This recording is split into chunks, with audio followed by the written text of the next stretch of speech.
Hello friends, welcome to my YouTube channel cooking journey with ફ્લેવરમાં હું મેઘા પંચાલ આપનું સ્વાગત કરું છું. તો આજે આપણે બનાવીશું નાના બાળકોના સ્પેશિયલ વોફલ્સ. તો ચાલો બનાવવાની શરૂઆત.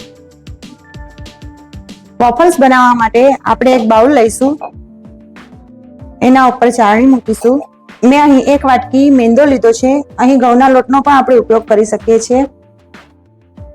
અડધી વાટકી ખાંડ લીધી છે.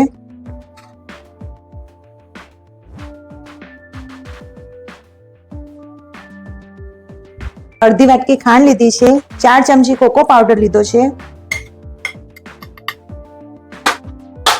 ત્યારબાદ નાની ચમચીના માપથી અડધી ચમચી બેકિંગ પાવડર લીધો છે અને એનાથી અડધી ચમચી આટલો ખાવાનો સોડો લીધો છે. હવે જે આ બધા આપણે ડ્રાય ઇન્ગ્રેડિયન્ટ્સ લીધા છે એ બધા આપણે મિક્સ કરી લઈએ. એ બધા આપણે ચાળી અને પછી મિક્સ કરી લઈશું.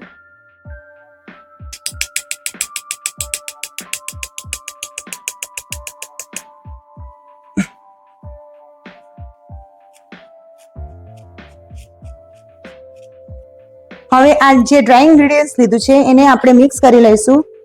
ત્યારબાદ આપણે એમાં 2 ચમચી ઘી એડ કરીશું.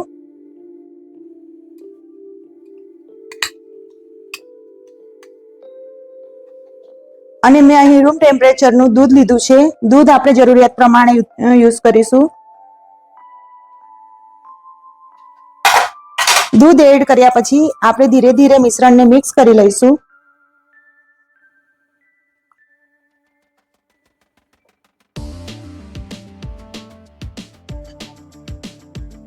દૂધને આપણે થોડું થોડું કરીને એડ કરીશું. એક સાથે આપણે દૂધ એડ કરીએ નહીં. આનું આપણે થીક બેટર બનાવવાનું છે. હજુ આપણે થોડું દૂધ એડ કરીશું.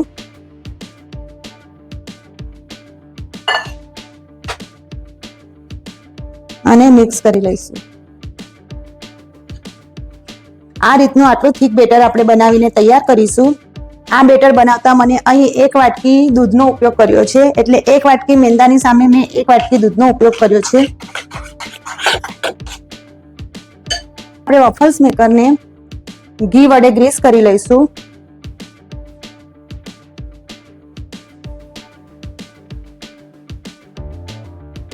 મેં ઘી વડે ગ્રીસ કરી લીધું છે અને 1 મિનિટ સુધી મેં એને ગરમ કરી લીધું છે.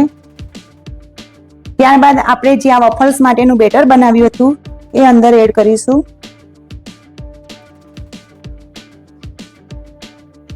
બેટરને સ્પ્રેડ કરી લઈશું. આ રીતે આપણે જે વોફલ્સના બધા ખાના છે એમાં બેટરને સ્પ્રેડ કરી લઈશું. બધા જ ખાનામાં બેટરને સ્પ્રેડ કરી લીધું છે. હવે આપણે આને બંધ કરી દઈશું.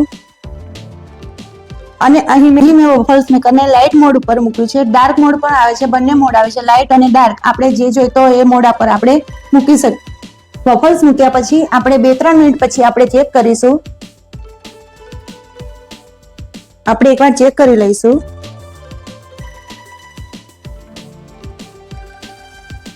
સ્પૂન આપણી ચોખ્ખી નીકળી છે એટલે વોફલ્સ બનીને તૈયાર થઈ ગયા છે. હવે આપણે બંધ કરી લઈશું.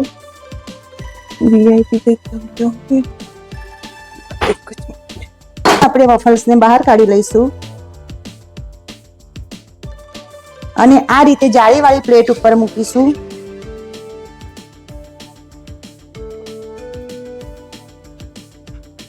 જે વોફલ્સ બનાવ્યા છે એકદમ ઇઝીલી નીકળી જાય છે, કઈ વાંધો આવતો નથી.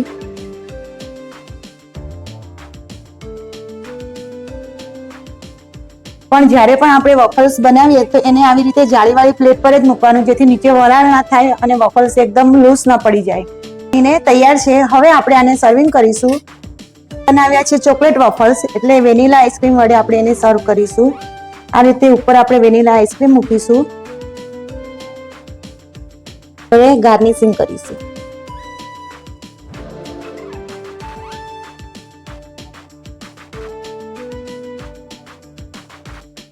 એકદમ સરસ અને ટેસ્ટી વોફલ્સ ઘરે બનીને તૈયાર છે. તો ફરીથી મળીશું આવી અવનવી રેસીપી સાથે અને એક નવા જ વિડીયોમાં. Bye bye.